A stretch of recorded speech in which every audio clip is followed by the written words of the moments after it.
Even when I was building a thing in my own strength and creating lots of success by the world's standards, there was a heartbeat that God had given me that was true, and it was always there.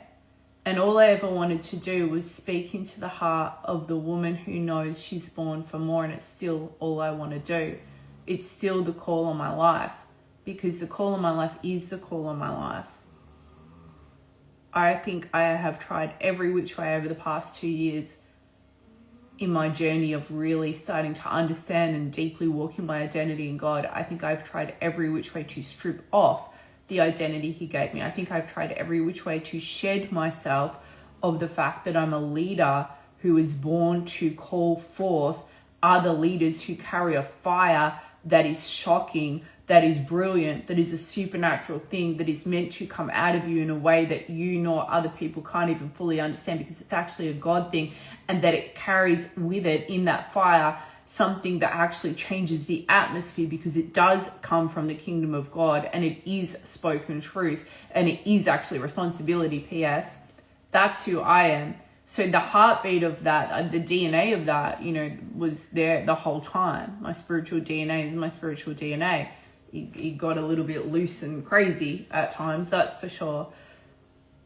But I really, if I could have got rid of that part of me the last few years, I would have. Because if I've been disciplined about something the last few years, it's been disciplined about being in and out of whether or not I'm really meant to be this person. Well-intentioned, but at times misguided quest to make sure that I rightly understood God's plan for me. And here's what I've learned after a couple of years of solidly PhD level researching God's ways and his will and his plan for my life, and repeatedly surrendering things that he didn't even ask me to surrender, and to a point of then sitting on my hands and refusing to actually pick up things that he had given me, not on purpose, but thinking that was right. Here's what I've learned. The original design is the original design. God put that pattern in. He called us by name. He called you by name. He called me by name. He called something that was not into being. He's the God who calls things that are not as though they already are. And that's how they physically manifest. And that's what we're to do as well. P.S. according to his will and word. So he called you and he called me by name, and he called something that was not, you and me, into being. And that doesn't just mean, your literal name. It means every part of who you are. God called that into being. If you're a leader and you carry a fire that at times scares you, and it feels too much even for you, it's not going to go away. You can try every which way. I've done it. You can try every which way to shed yourself of the identity God gave you. It's not going to go away. You could actually go and build $100 million empire. I built a 8-figure empire, and none of it replaced the fact that in the end I needed to submit deeply to the true call on my life, which was not just to call leaders forward to remember who they already were and then become it, which I've known that for before I knew that I knew it, forever, for decades, but to call leaders into true identity and who they are in God, and to remember who they always were and then become it, and to start spitting fire all over the place where they're meant to. Man, you can't outrun your own God-given identity. You can go and build all sorts of success. You can hide your head under a pillow. I don't know what else you're going to do.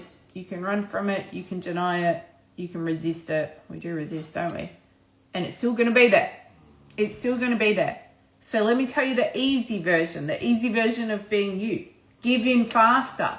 And not only that, give in faster to the fullness of what it is. Because you know what's going to happen if you dial it back a little bit? You're like, okay, all right, I know I'm meant to write or speak or impart something or create courses or coach people or mentor people at a high level, or whatever it is, right? And then you sort of start to make steps in that direction. If you're continually in doing so, dialing it down a little bit here, a little bit there, maybe not even realizing it a lot of the time, like I said, you're being realistic, or you're just automatically adapting to your environment, and then you're setting realistic goals, or you're automatically adapting to your past fears, doubts, and uncertainties, and that's influencing your goals. can I tell you, that is so much harder than just going to the fullness of the vision now. Like, all right, the vision. Lord, let me see what you've put in me. And take that time and drop in and start to see it. And it's like a beautiful dance, and it's big and it's crazy and it's impossible and it's scary. But you know what? If it wasn't completely out of your abilities, then it wouldn't be your calling. If you're capable, and you might be the most capable person in the world, in your own strength, that's not your supernatural calling. If you know for sure that you can do it, it's not your calling.